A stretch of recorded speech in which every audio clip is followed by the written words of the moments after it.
Hello and welcome back to History of Philosophy. And this week in Module 12, we're going to be taking a look at Friedrich Nietzsche and his devaluation of values. We've been talking now over the last few weeks that metaphysics is about to collapse and essentially just end, along with systematic thinking. And this is the third of our thinkers that try to basically push metaphysics to its limits and in so doing destroy it.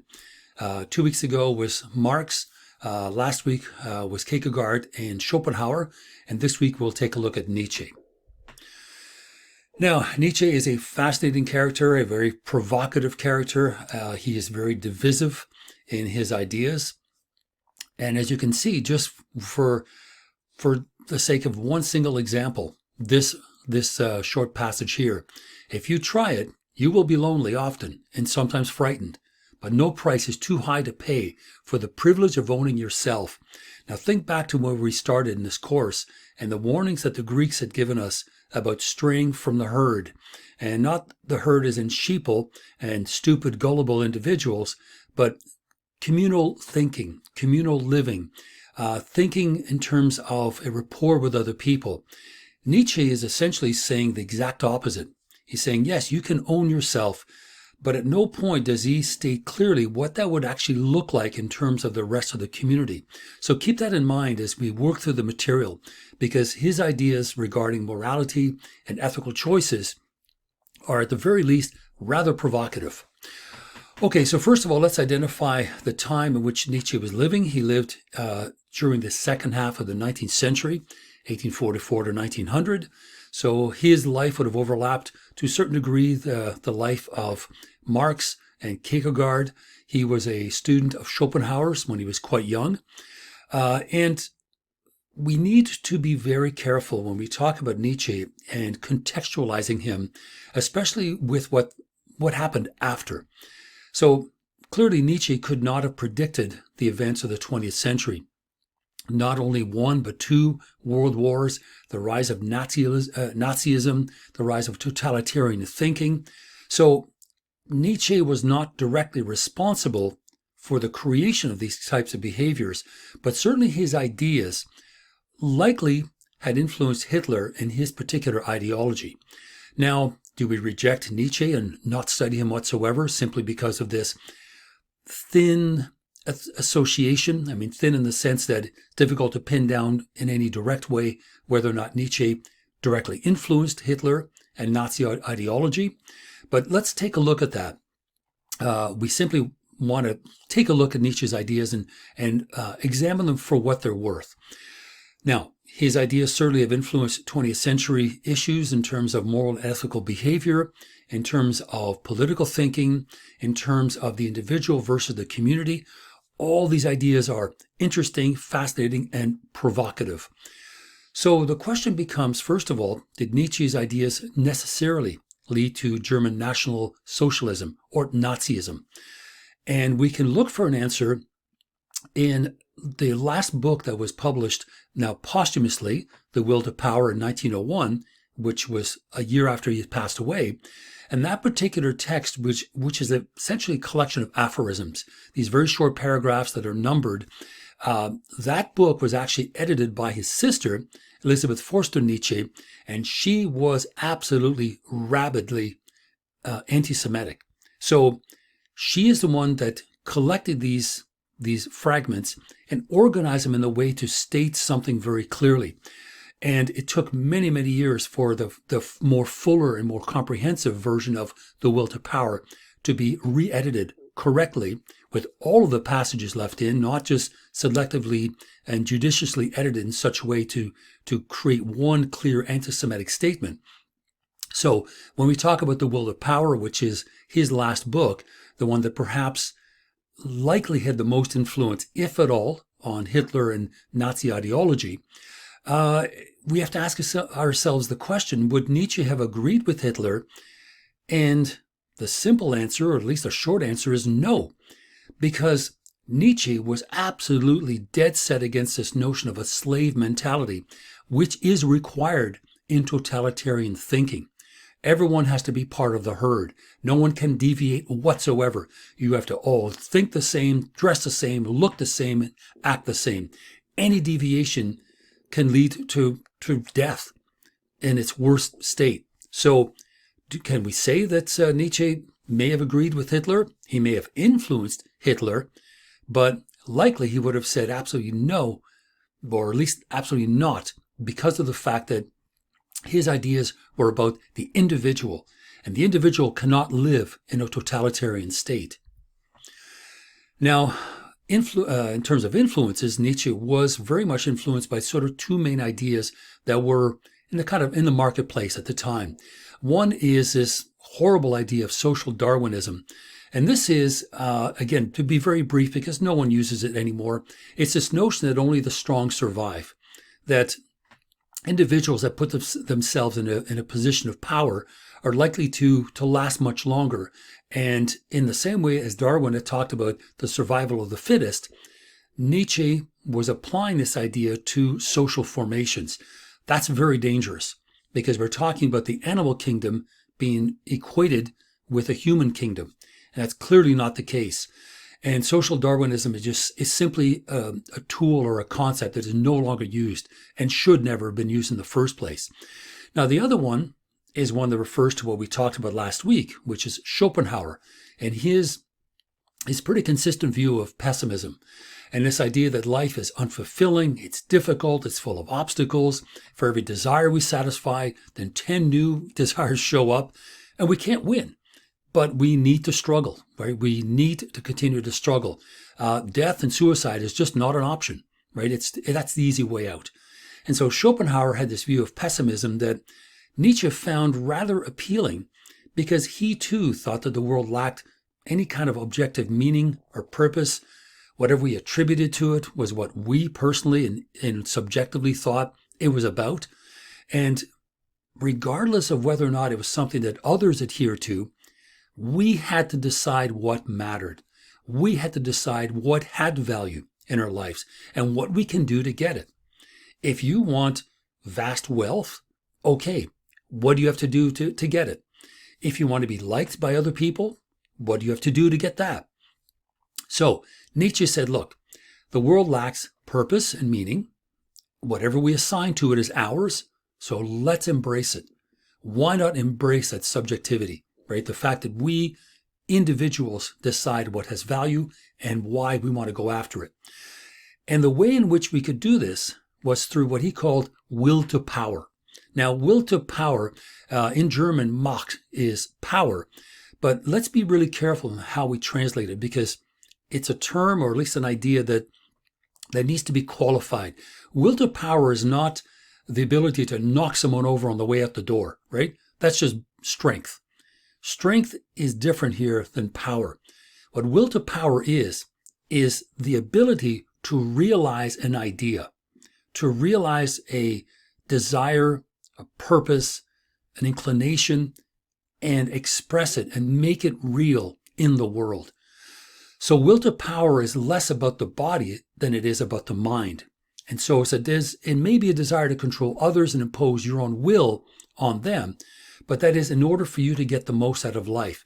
Now, Nietzsche did, at a few different places, allude to this fact that the will to power is about mastering the world, but he implies that these are masters without slaves. These are masters who are not trying to enslave others, but use others as a means to an end. And that's what makes Nietzsche problematic. To what degree? For how long? Do you tell people what you're doing, or do you manipulate them?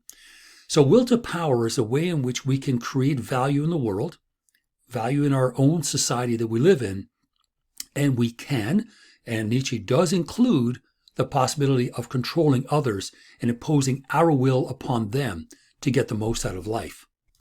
Now, Nietzsche had not always thought of being a philosopher. As a matter of fact, he was enrolled in theology and philology, and philology is the study of ancient Greek and Latin texts. So Nietzsche had access to many, many original Greek texts that had not been yet translated from the pre-Socratics and the ancient Athenian philosophers. And this was really what he wanted to do. He wanted to study these ancient texts.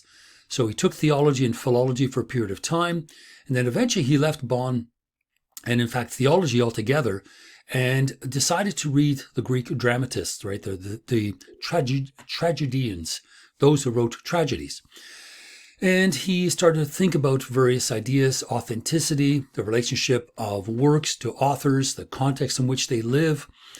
And as he worked through these ideas and tried to come up with solutions, he eventually sort of drifted away from theology altogether and turned his attention to philosophy. He found that there he could find the conceptual tools to begin better understanding these Greek dramatists and this relationship between the author, the work, and the social context in which they occur. So one of the first people that Nietzsche took to, that he found sort of similar in his thinking, was in fact Schopenhauer. And Schopenhauer was really the person that ended Nietzsche's career as a philologist. Now, he could still read ancient Greek and Latin, which of course helped him a great deal. But upon meeting Schopenhauer, Nietzsche sort of changed his perspective. All of a sudden, his life kind of had a purpose, right? It began to have value.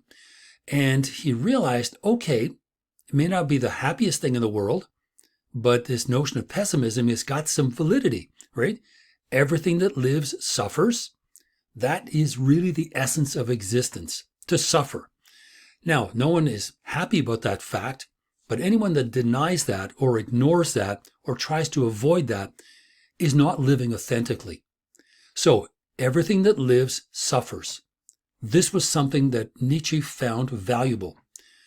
Not the living part, the suffering part. So the essence of existence is suffering. And if that happens, it likely means that you are on the right track. You're at the very least living authentically and engaging with the world in a true and honest manner.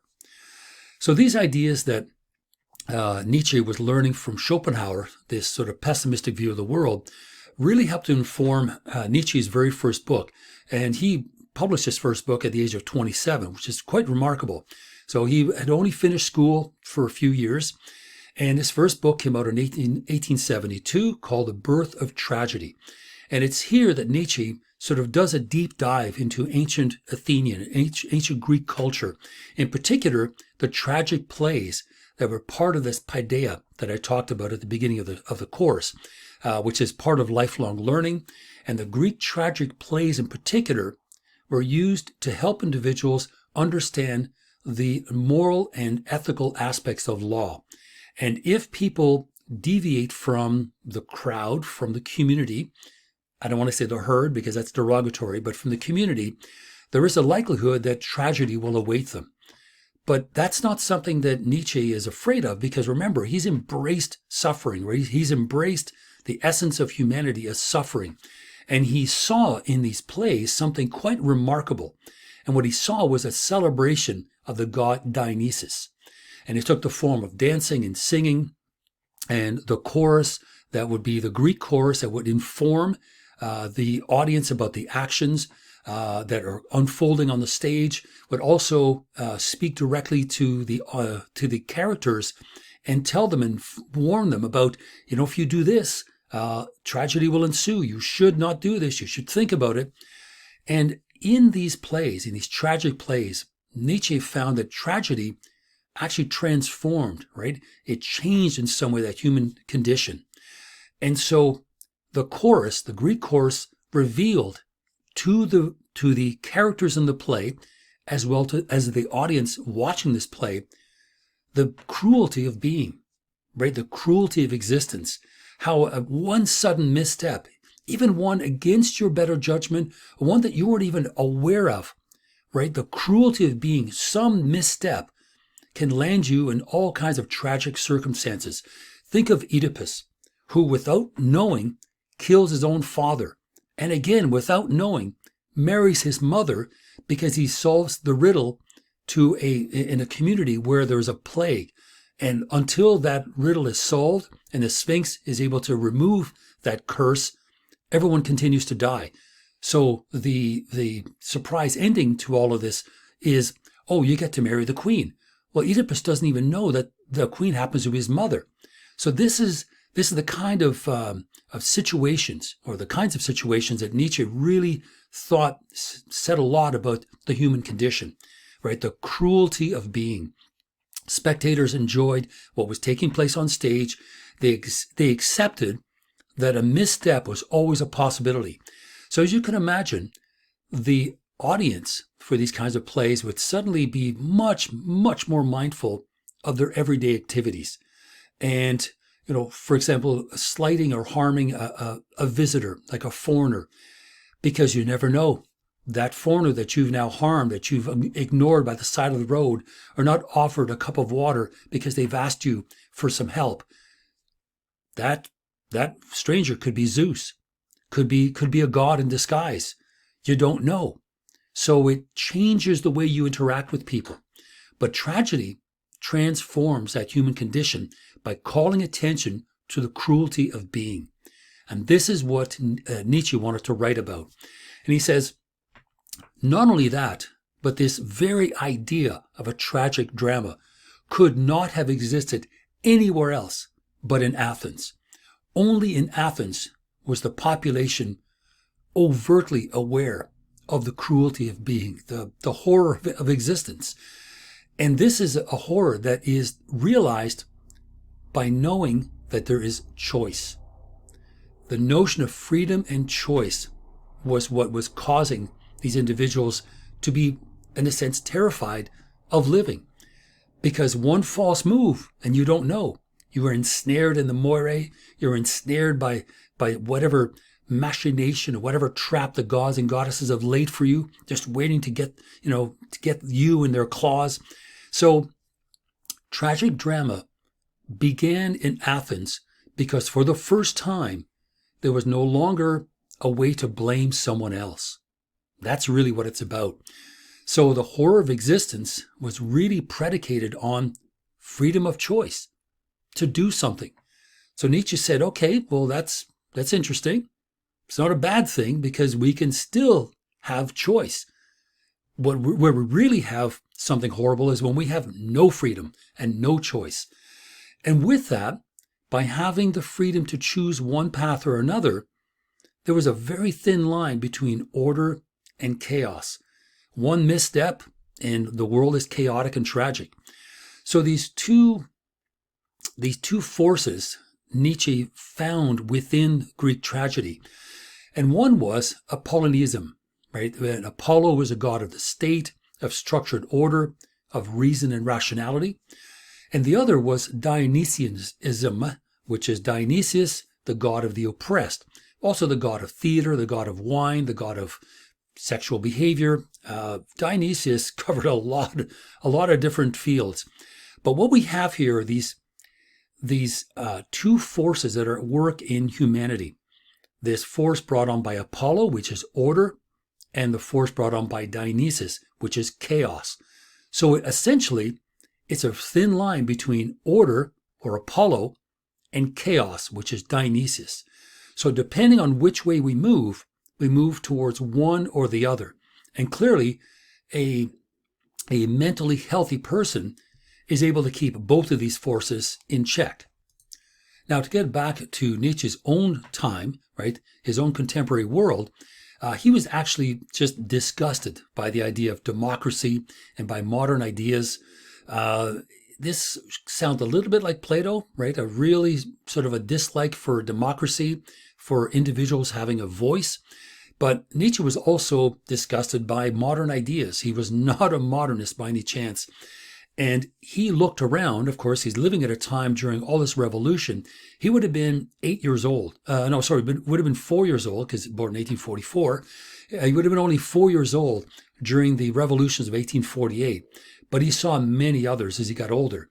So he looked at the German proletariat, this group of people that Marx had put great faith into in overcoming the particular social order that was based on capitalism and industrialization in order to create a classless society.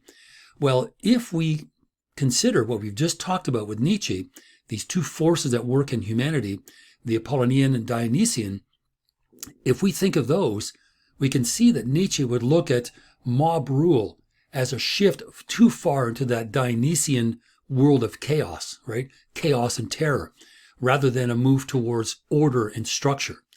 So for Nietzsche, nothing was worse, right, than barbaric slaves, both in the ancient world or modern day slaves, right, the working class, who had learned to become self-aware, right, to be self-conscious that their existence was a blatant injustice, that the proletariat was not sharing in the wealth that they were creating for others, in the same way that slaves in the ancient world were also helping to create a world that they were not even participating in. They were not even considered persons, right? Not even individuals, just merely slaves. So Nietzsche saw these forces at work in his own contemporary world, not just in the ancient tragic plays. He found these ideas, but saw them at work in his own world in the 1800s. So he saw all these revolutions and all this kind of behavior as not only barbaric, but as chaotic. It was too much of that Dionysian impulse. There was no order or structure to it. And if that is the case, then it would just end up as a bloodbath. So this is something that really allows Nietzsche to begin looking at his own world by going back to the ancient worlds to see whether there was something there that would help him to make sense of what he was experiencing. So that's the birth of tragedy. A couple of years later, by this point he's only 29, still quite young, he publishes a book called Untimely Meditations. And he starts looking at history and historical development and some of the advantages and disadvantages of looking at history for past events, right? For a renewed understanding of events by comparison to what is happening today. And he says, look, history can reveal heroic courage as much as it can paralyze. And what he meant by that was looking at historical events and seeing how, let's say, let's not call it, let's say, a revolution. Let's call it something else. But let's say some historical event that failed. When we look at that, if we have something similar in mind, we're likely to not go through with it because we look at the last time this happened historically and see that it was a failure. Well, Nietzsche says, okay, hold on here. Sure, the history is full of, heroic behaviors and actions, but just because something failed doesn't mean you can't try it, right? It may have failed back then, 100, 200, 500 years ago, but that doesn't mean that it won't fail this time. So we need to make sure that we can seize the moment, right? That will to power allows us to think through a problem and an obstacle, and whether or not we rely on history as a template or an example, we need to be aware that history can do one of two things. It can give us the courage to follow through, or it can paralyze us and stop us from trying to do something that might succeed this time. Right? We need to be mindful of that. So the worst case scenarios would be to simply submit to this notion of universal history. And that's a pretty direct attack on Hegel and Hegel's idea of the cunning of reason, allowing for greater and greater amounts of freedom, and the cunning of reason expressed as a spirit as it moves through history and tries to express itself through humanity and all the humanly made institutions, art and religion, philosophy, the works, and it tries to express itself through these institutions. Nietzsche says, yeah, let's not fall under the sway of this notion of universal history, because we are still individuals who can decide our own fate. Let's not place our fate in the hands of some metaphysical entity like spirit, because we don't know whether it's going to benefit us in the long run. We need to make our decisions for ourselves. So in his early 30s, Nietzsche became worse and worse health-wise. He gave up his teachings. He kind of left the community, the academic community, in order to work on his own. And as he kept on working, his attacks became more specific, right? He renewed his attacks against systematic thinking, scientific thinking, the idea of the man of science. He says all they do is they create these philosophical systems that really are nothing more than systems. We are individuals. And if you remember last week what we said about Kierkegaard, right? The systems leak Systems only look at things after the fact through a rearview mirror. This doesn't help us. If we are thinking about the will to power and moving forward, systems don't help us because systems only look backwards. So any kind of system building, scientific or otherwise, philosophical or otherwise, systems hold people back. And anything that holds back that will to power, that individual creative urge, is considered by Nietzsche as something bad. So these are kind of general ideas that run through Nietzsche's work. They get better and worse. There's a period of time where he's writing The Gay Science, for example, where he seems to be at peace. He seems to be generally pretty happy with life. But at first, he's in attack mode, right? He's in attack mode against philosophical systems, scientific systems, and really systematic thinking altogether.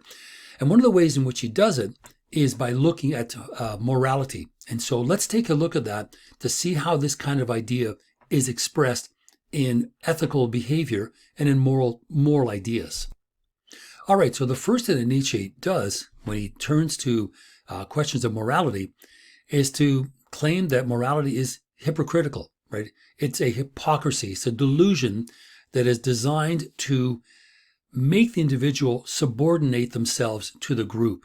The very thing that the Greeks warned us that if we don't, we will have some problems. And those problems could be tragic. So here is Nietzsche, on the one hand, fully aware the birth of tragedy, the notion that individuals shouldn't deviate away from the group, but we should in fact try to maintain these two forces, the Apollonian and the Dionysian forces, in check, right? Keep them in a balance. But by his 30s, he's kind of modified this idea very drastically. So he said morality is hypocritical. It's a delusion because to be moral and to be ethical is to respect the customs of the community, the very group that he sees as holding back the individual. He thinks it's immoral not to respect, or it was immoral, I should say, not to respect customs because it might provoke the gods and therefore threaten the community, which is exactly what Greek tragic plays were all about and what the paideia was all about, lifelong learning and how to be able to subordinate your individuality to the group. And he viewed Socrates' behavior as exactly that, because individual self-control, thinking for oneself, questioning authority, those are all the things that made Socrates a dangerous individual. And Nietzsche kind of celebrates that because he says, no, individual self-control is the way to go. That's the royal road towards happiness, not to subordinate oneself to the group. Because what if the group is wrong? What if the group is hell-bent on doing things that you don't agree with? Do you still have to be moral and ethical and follow through? No, says Nietzsche. Strike it on your own because you know that this kind of behavior is wrong for whatever reasons. So morality he saw as hypocritical and delusional. It was simply a veil placed over people to get them to respect the customs of that community, to belong to that community, and ultimately to subordinate oneself to that group. So that is basically a very negative view of morality, and that's Nietzsche in a nutshell. So he says, okay, brutality and nihilism, obstacles of one sort or another, are the only road to progress. Now, progress he defines as individual happiness. Doesn't mean scientific or technological or artistic progress. Individual happiness. That is the only progression that is necessary. Increase that to the greatest amount. So he says, okay, there's a bunch of different ways we can do it. The first is to make laws only for oneself. And we want to make sure that anything else, right, any kind of duties or expectations or predictable behavior, all of those things are simply going to suffocate the individual, right? The individual is everything. In fact, what he called the Übermensch, which is German for the Superman. It actually would be the Overman, but that doesn't sound right. But let's say a Superman, a great being. Now, great women are also possible, but let's bear with Nietzsche and stick with his notion of the Übermensch. He says that this Superman will be the next stage in humanity. where we're going to have groups of individuals that are all doing their own thing, right? They're all going to be moving to the beat of their own drum, as it were. So the first thing on the way to this progression of individual happiness, the first one is to make laws only for yourself that you follow. But if you fail, you also only have yourself to blame. 2, don't try and confront reality, since what's happening can be avoided, which would be nihilistic. And so this would be the obstacles that are going to stand in your way, and the degree of pessimism you may feel. All that is temporary, right? You will achieve a greater degree of freedom and happiness if you follow your own instincts, your own ideas, follow your own values. So for Nietzsche, the tendency of our age is to subordinate everything to the common good. Now, this would be also an attack on utilitarian thinking, because utilitarians always think of the greater good, even if it means harming certain people, or at least not satisfying certain members of the population, because utilitarian thinking is always social thinking. It has to do with the formation of society, not with this aggregate of individuals. And Nietzsche says, no, utilitarian thinking is completely counterintuitive to what I'm saying. I want the individual to create their own values. So the tendency of the age, would have been writing in the mid-1800s, this idea of, at that time, is to subordinate everything to the common good, which is going to frustrate people at the very least, because all you end up creating are just simply masses of people whose differences in terms of class and sex and work and interests, all the things that make them unique, are gone. And so under the umbrella of equality, of liberty and fraternity, Nietzsche thinks that humanity is simply just grinded away into dust. All those unique characteristics, all those unique components that make you and I the people that we are, right? Our interests, our desires, our hopes, all those things are crushed into dust by this notion of the mass, right? Or the masses. So all those differences are gone.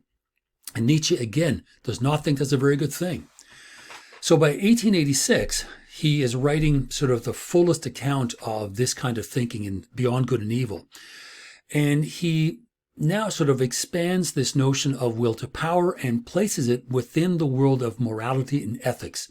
And he comes up with, again, this is at the very least provocative. He comes up with these two terms, master morality and slave morality.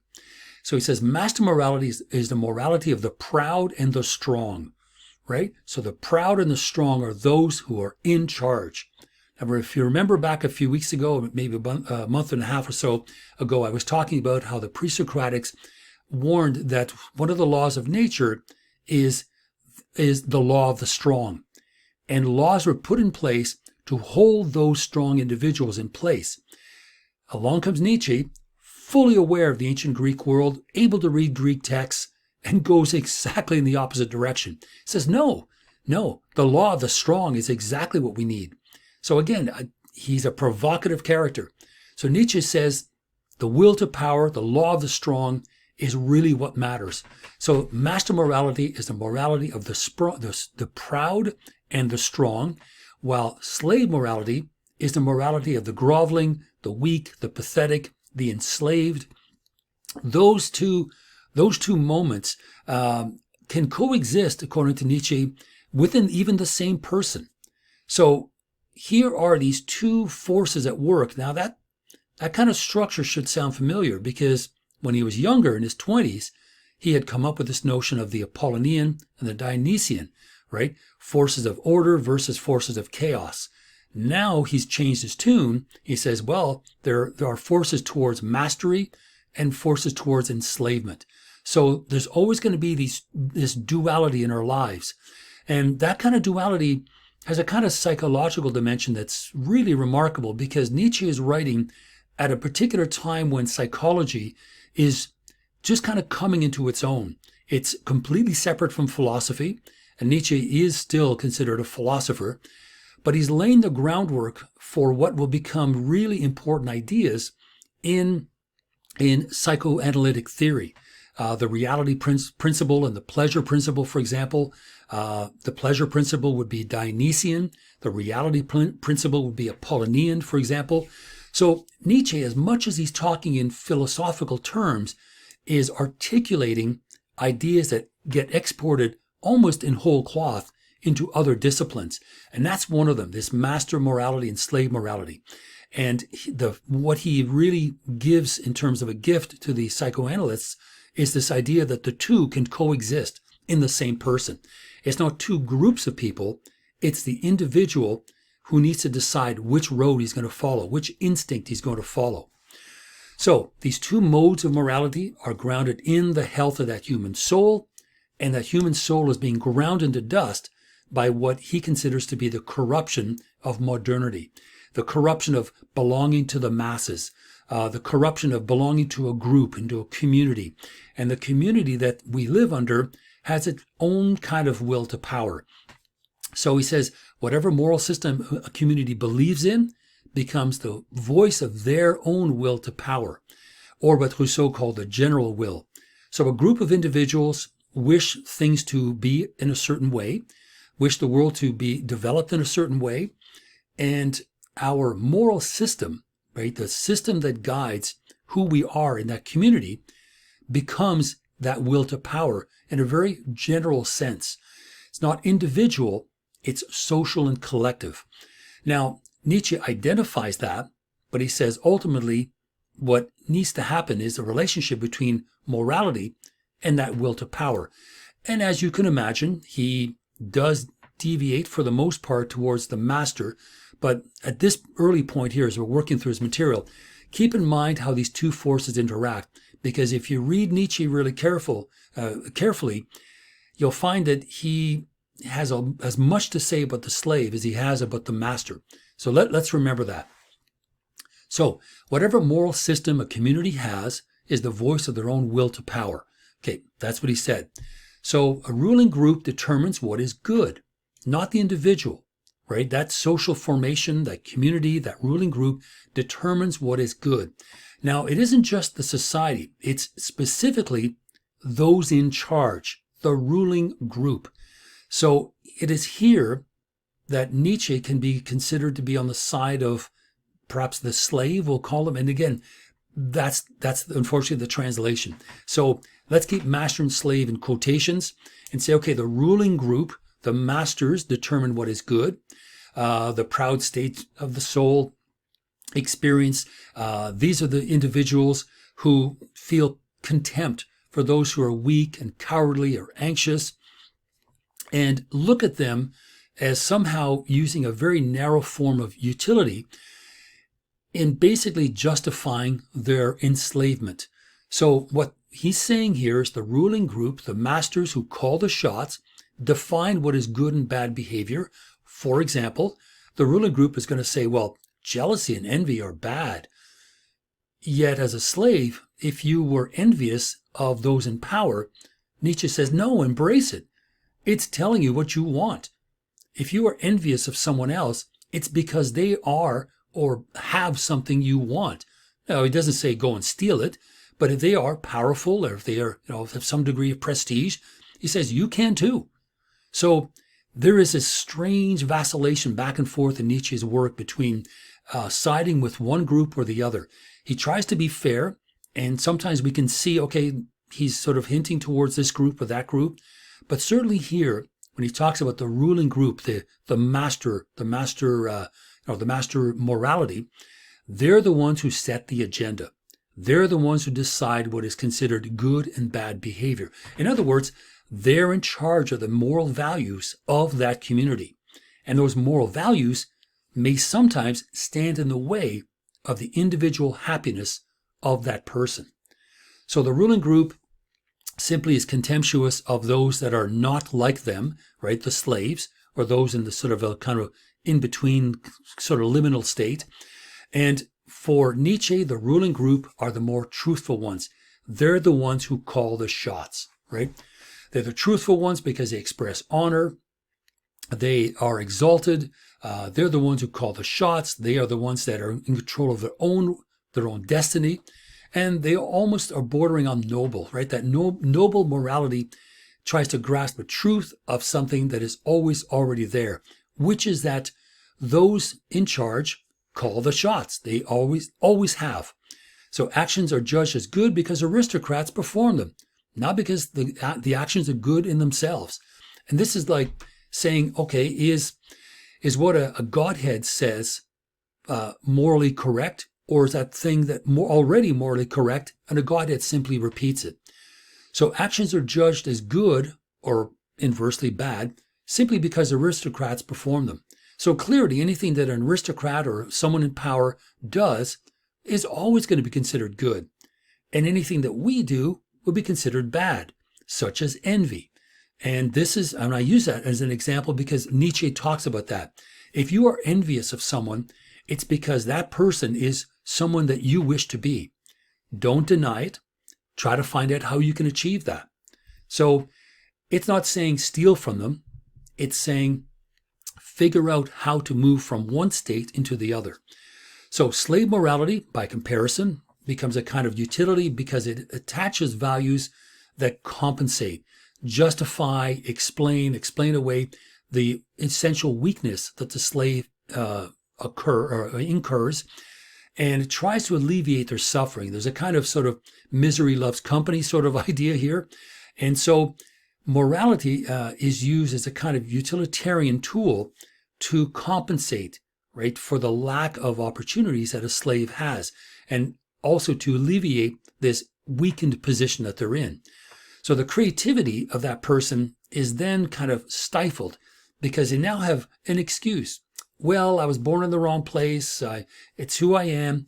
And Nietzsche says, no, don't have this veil, in front of your eyes. Lift it away and realize that you can empower yourself by first recognizing where you are, right? The suffering and weak moralized slavishness, and seek to find excuses to continue its existence rather than trying to grasp it in the best way possible and try to move forward. So master morality, the noble individual, is the one that creates values, creates honor for themselves. They are powerful. They glorify themselves. They have power over themselves because they've achieved something. And this is basically the opposite of the slave. So anyone who is proud of the fact that he's not made for pity or instead just for contempt is someone that should be proud. I have achieved this particular state. I am in a position that I can call the shots.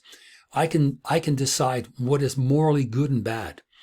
So it isn't a kind of morality as pity. It's not like that at all. To be moral, right, is to be kind sometimes, to pick the right thing to do.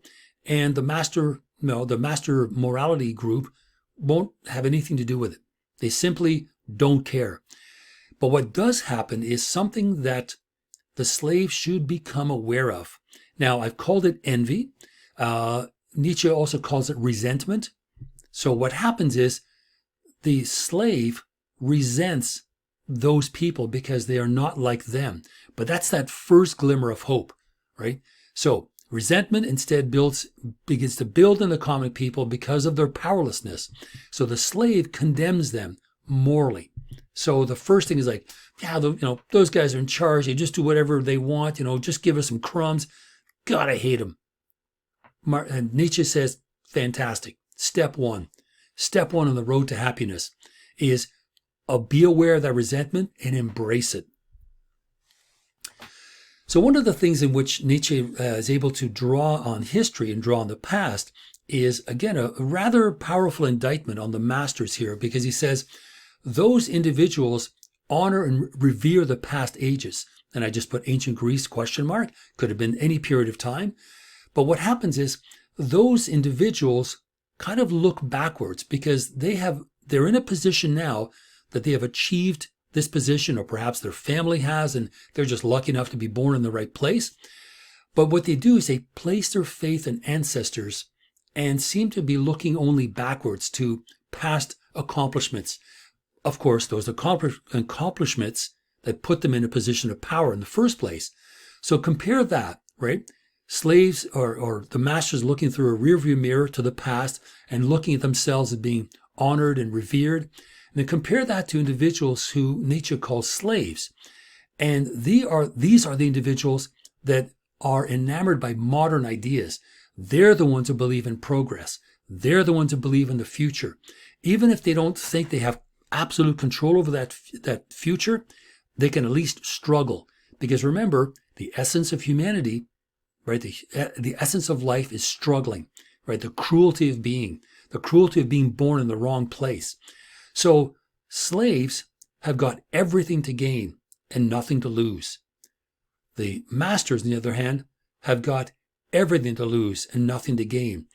You're at the top of your game. There's only one way to go, right? Down. And so Nietzsche, acknowledges that. The masters may be at the top, but once you're there, it's only one way down, or one way after that, it's straight down. Slaves have hope.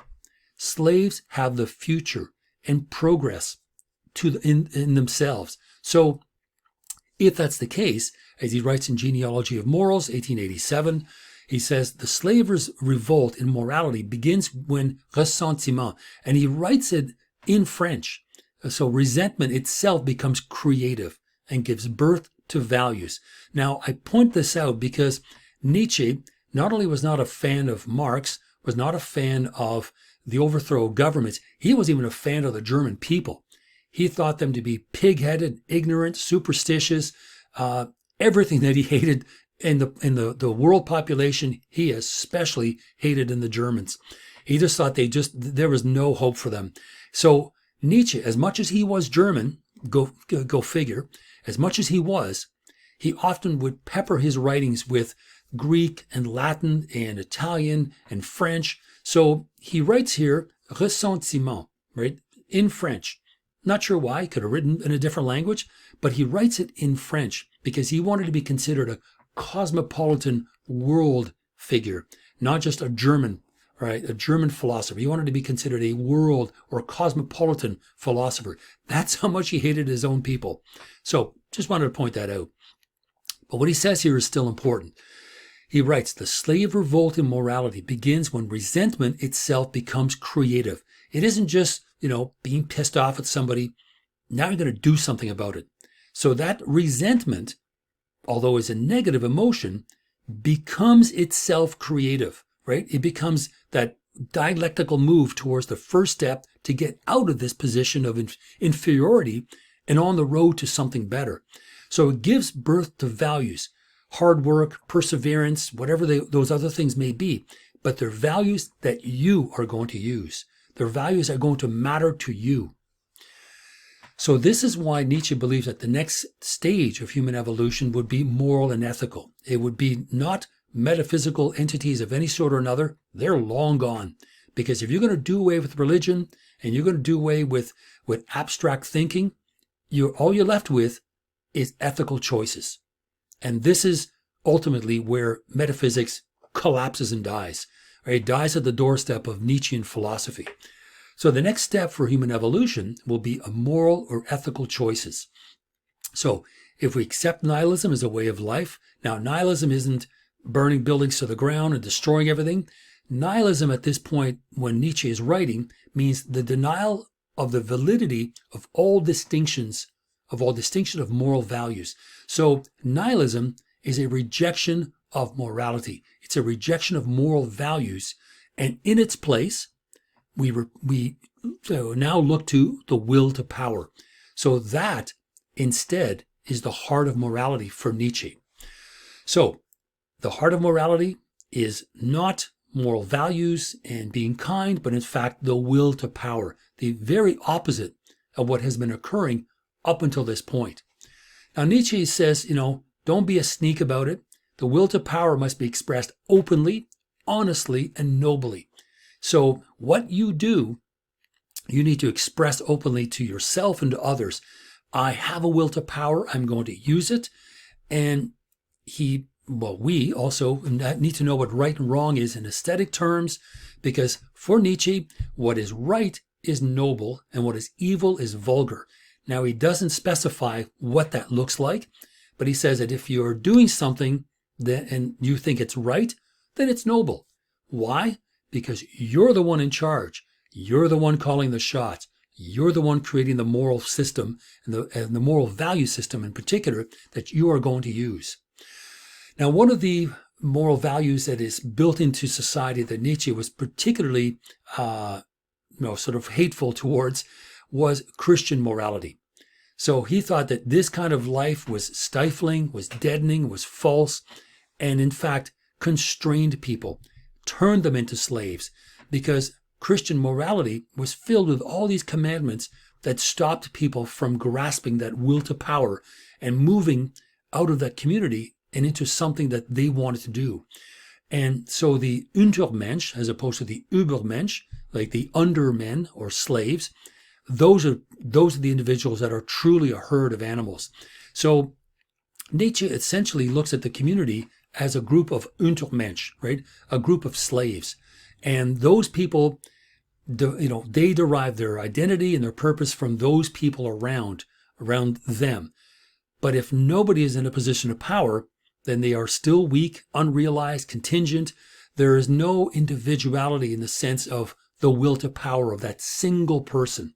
So the Untermensch, or the slaves, look to others to decide what is good, what is bad, what is fun, what is valuable. And that's not the way to live for Nietzsche. So slave morality is the morality of the violated, the oppressed, the suffering, the unfree, and the weary. And all of these things are things that we should acknowledge, but turn into some sort of creative force, right? We need to be aware of this sense of oppression and unfreedom and say, I'm going to do something about it. So all of these things, do they have something in common? Yes, that pessimistic attitude that Nietzsche had learned from Schopenhauer, and this pessimistic attitude about the entire human, the whole human enterprise. So there is skepticism and suspicion about the individual that we have already talked about, that stems all the way back to ancient Greece, right? The law of the strong. And Nietzsche says, no, embrace it. Embrace it, because that's the only law that you need to know. So a pessimistic attitude about the whole culture of humanity, skepticism and suspicion of all that is good. Nietzsche says, no, what's good is what's strong. What's good is what changes.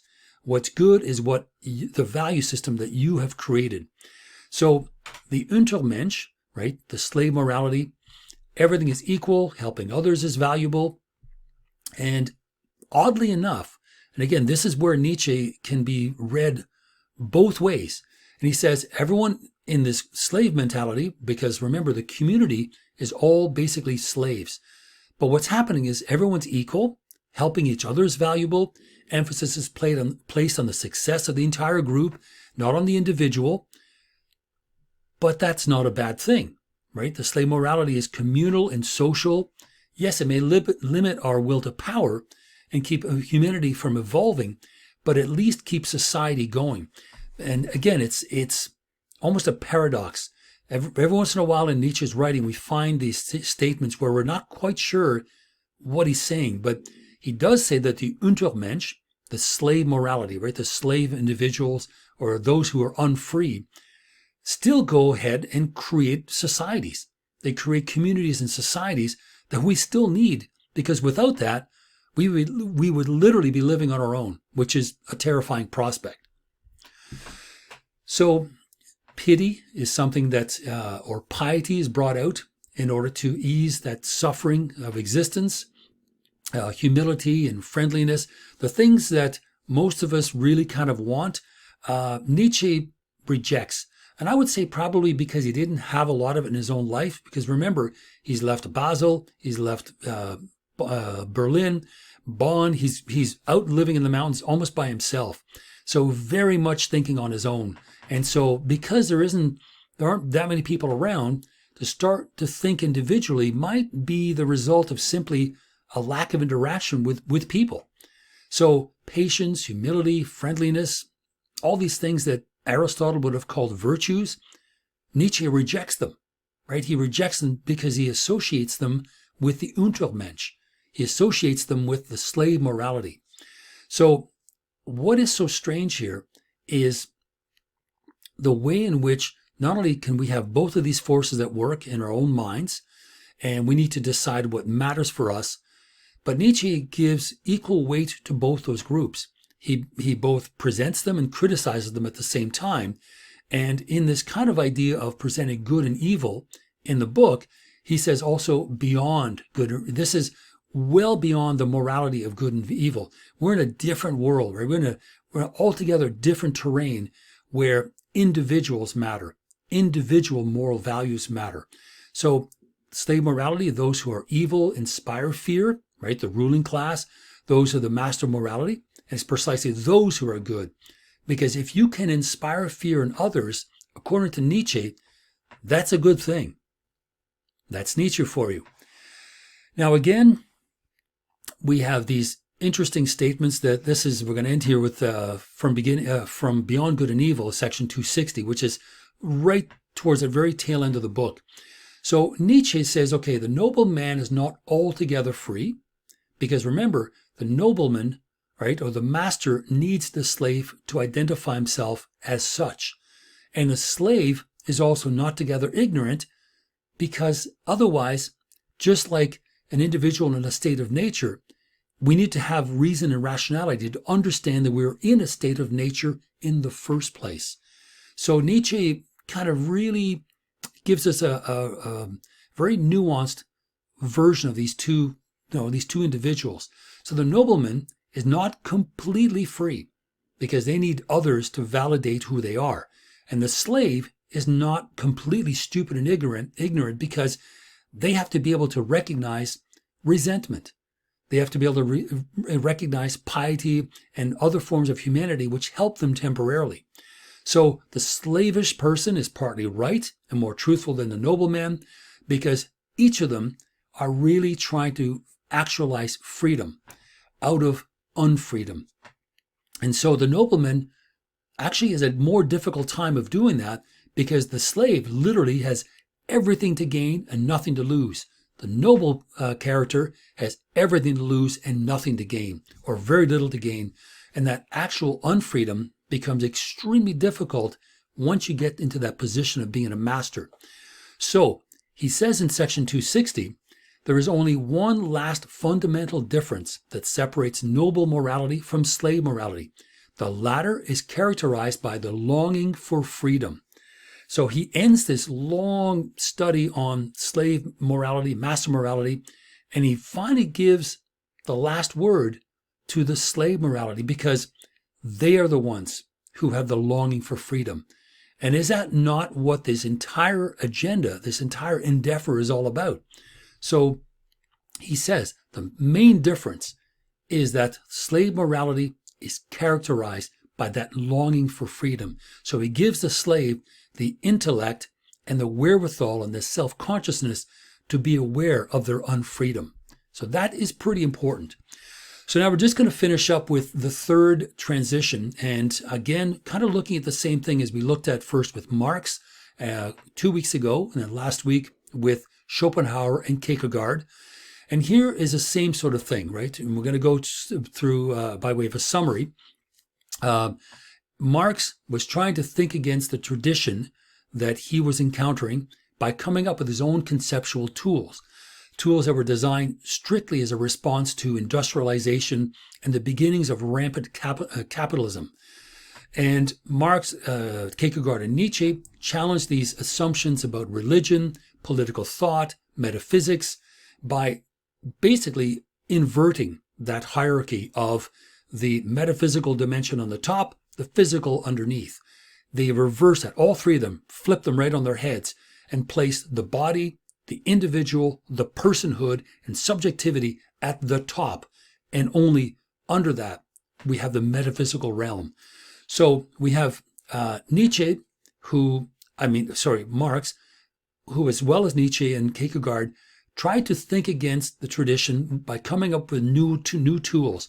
For Kierkegaard, it was a leap of faith. For Nietzsche, it was the Apollonian Dionysian impulses or the master and slave impulses.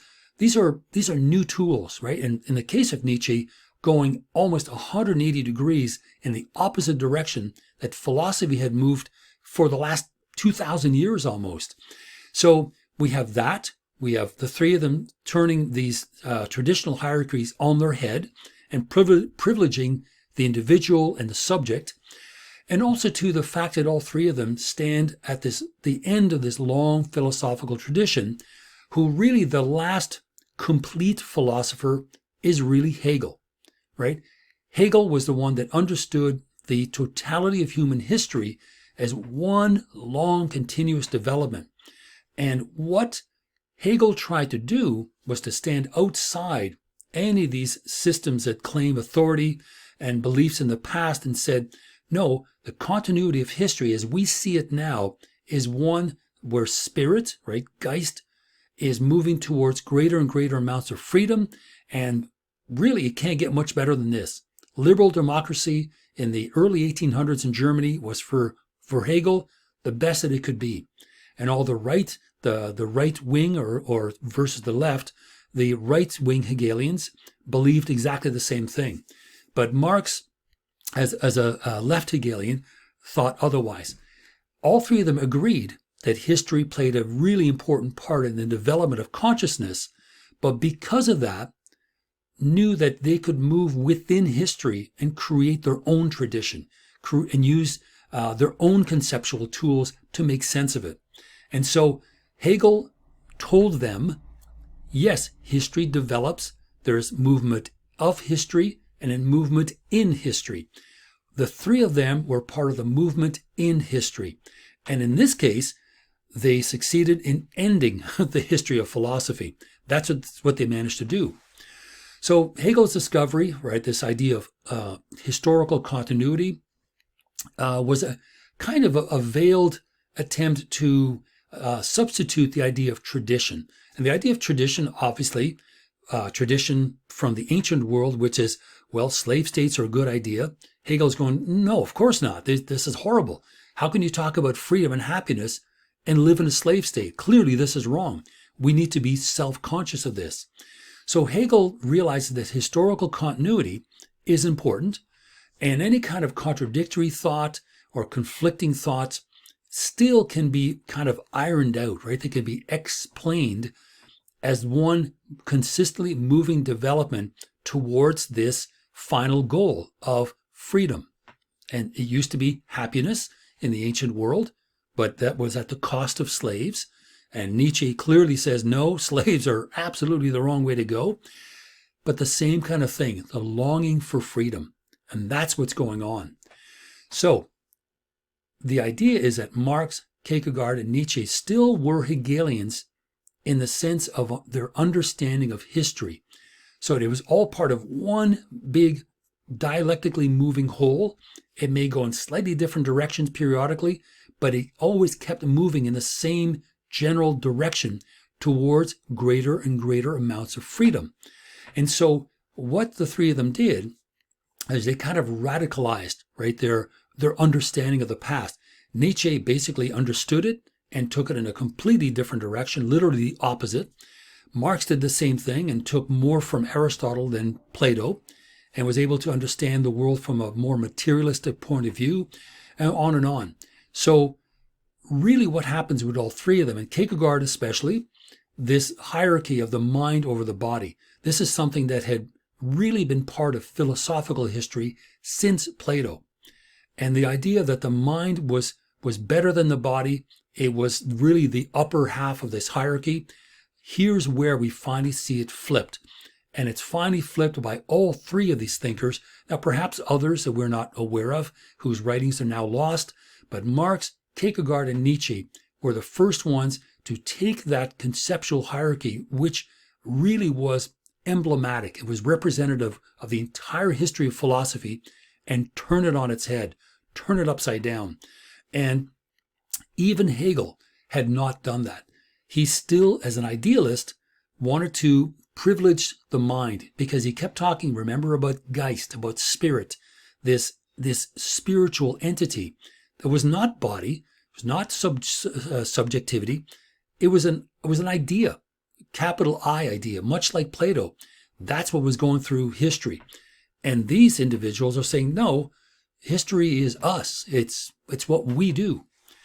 So when we look at the work of the three main people we've looked at, I mean, Schopenhauer as well, but Marx, Kierkegaard, and Nietzsche, they're kind of signposts where we're looking at the past, and the past has now finally lost its position of authority. It's no longer the master.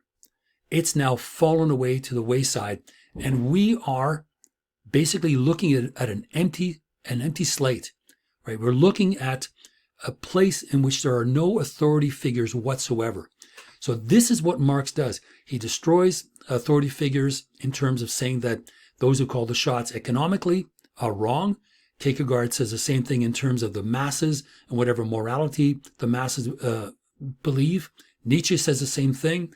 But we see in the work of these three people that the past has lost its power, its prestige, its authority. And these three thinkers are the first ones who begin to think without any kind of guidance from authority figures. Really what Nietzsche is talking about, right? The resentment of the past and moving forward in this brand new world. So the problem is they start thinking this way, but the categorical frameworks, the concepts, become still ill-defined because it's a brand new world. The end of the 19th century and the beginning of the 20th century is so utterly different that we have these three thinkers to thank to at least, if not destroy philosophy, put it to the wayside, so that we need to work through this new world in the 21st century as well, but being very careful to look to the past for examples and not be misguided into thinking that exactly the same thing will occur or has occurred. So we need to be guided without any authority whatsoever. We need to think on our own independently. So this is the kind of main idea that happens here, where philosophy loses its bearings as a tradition. So it eventually just ends with them. So that philosophical tradition is one that, to the beliefs of these three individuals, had held back the individual, right? Had stopped us from becoming the full version of ourselves. And so we were trying to understand what was going on using these old tools, right? We were trying to overcome something that was going on and resolve it into something old, when in fact we needed to look at it completely as an utterly new thing, and without the philosophical traditions that we had been relying on for so long. So Marx shifted from economic theory to political action. Kierkegaard reversed the traditional relationship between reason and faith. Nietzsche shifted from the non-sensuous realms of ideas into the sensuousness of life itself.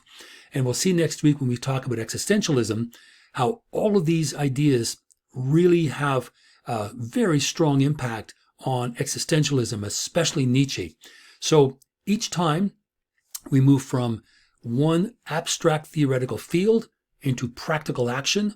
Now, the only one that is kind of a misnomer is Kierkegaard, because he reverses the tradition and places more faith in faith, we'll say, rather than reason. But Marx and Nietzsche, as different as they were as thinkers, place the individual at the center of events. They put that figure back into the historical events. So Nietzsche discovers this notion of transvaluation, where everything is deprived of its background. We now look at the world. We need to figure out exactly where we're at. But what he's doing is, in his attempt at transvaluation within the categorical framework, it loses its very reason for being when it is deprived of its background of the beyond sensuous. So what he's talking about makes less sense and is more difficult to grasp, because that beyond sensuous, right, that metaphysical realm is gone, that transcendental realm is gone. And ultimately, what we're left with is what matters, what's of value. Because to abolish the true world is to abolish the world of appearances. And he writes in The Twilight of Idols, one of the last books he wrote, he says, we have abolished the real world. What world is left? The appearance world, perhaps? But no, with the real world, we have only abolished the apparent world. So as we are looking in front of us, as Nietzsche becomes more and more afraid of what he's created, much like Heraclitus, who went mad when he realized that the world is nothing but change. Nietzsche was on a similar path when he realized, okay, which is the appearance world and which is the real world? If I have utterly destroyed metaphysics, what are we left with, right? At what point are we going to find something consistent, something that is perhaps eternal in this brand new world that we've created? We've done away with systematic thinking. We've done away with metaphysics. But what are we left with, right? We've abolished the real world. What's left? The appearance world? So we don't know. So it is a very problematic way to end Nietzsche's sort of trajectory, going from the birth of tragedy and these two forces, the Apollonian, Dionysian, to finally at the very end realizing, oh man, in destroying metaphysics, I've also destroyed the real world. And so we are utterly left on our own. We need to be able to make new values. And that's essentially what happened in the 20th century, is individuals were left to create new values. And so we end up with this incompatibility between traditional ideas, such as morality, and those are the things that we used to measure human thoughts, human actions, and that is a traditional form of thinking. And in modern society, which has dissolved all these standards and relationships between its members, everything is functional, everything's about use value, everything's about utilitarian behavior. And that's not necessarily a good thing, because those traditional values that Nietzsche had attacked them so thoroughly and destabilized them to the point where in modern society, all that was left was use value.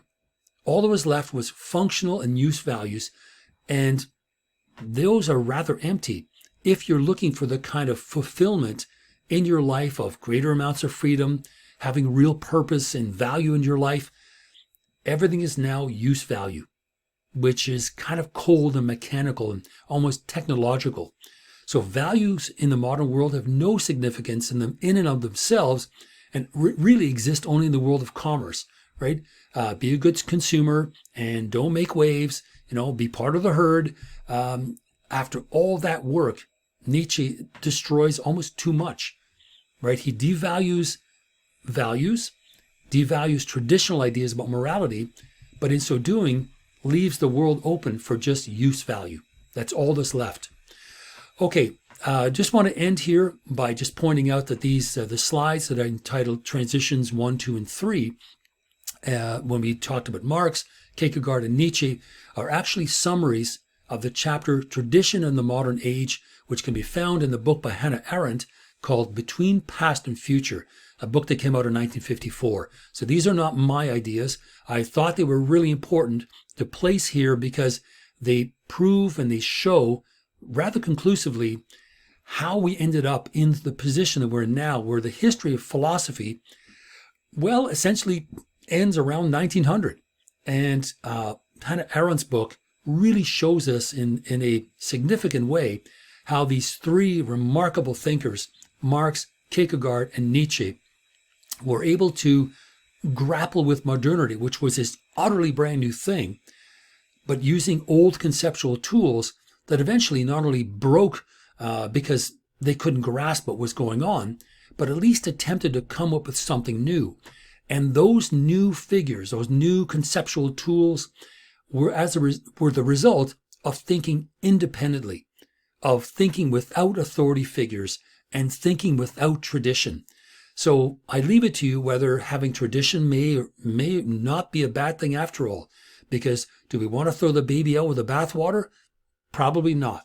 So these are problematic issues that in the 20th century become even more profound, because when we throw out tradition, we throw out moral values and ethical values and values in general, and perhaps in the big picture, that may not have been a good thing. So thank you very much for watching this video lecture. There's hopefully some interesting ideas. Nietzsche was and is a very provocative character, and we'll delve more into his life and some of his ideas when we get together this week for the Zoom meeting. In the meantime, take care, and we'll talk to you soon.